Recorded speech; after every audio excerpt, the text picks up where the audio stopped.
This is Anthony Baum giving my third presentation for Urban Philosophical Dilemmas. I'm going to be answering the question, does the social contract only exist for decent families? Now, decent families, for the most part, agree to the social contract. And when I say for the most part, I mean maybe they have little niggles about taxation, small things like that. But in return for police protection, state protection on various matters, they abide by the contract that they just go about their daily lives as law-abiding citizens. For all intents and purposes, decent families, decent people abide by the contract.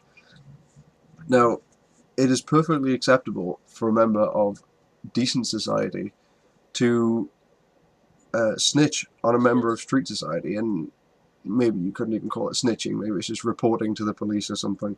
But as mentioned in several articles and the video Bastards of the Party, police respond with more effectiveness to wealthy neighborhoods than they do to poor neighborhoods. Now, this is evident in the way that people in street neighborhoods tend to solve problems through their family and friends, often by means of violence, because they don't trust the police, they don't think the police will get their problems sorted. So by choosing not to allow the state to help them, and it's not just police, it's matters of everything, even down to sort of social welfare. They don't trust the state, but because they don't trust them, they essentially reject the social contract. That said, I don't think that they want to reject it.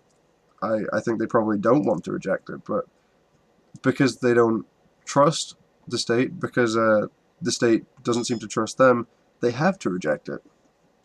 Now, by means of police inaction, stereotyping by decent people, and on occasion media slandering of poor people, the state and those that the state readily supports have rejected the street people from society.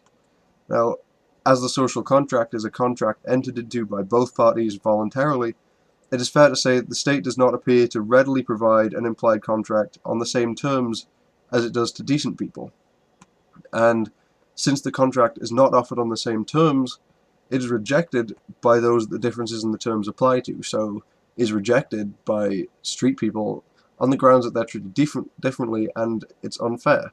So, answer to my original question, the social contract, I think, does only exist for decent families and not for street families.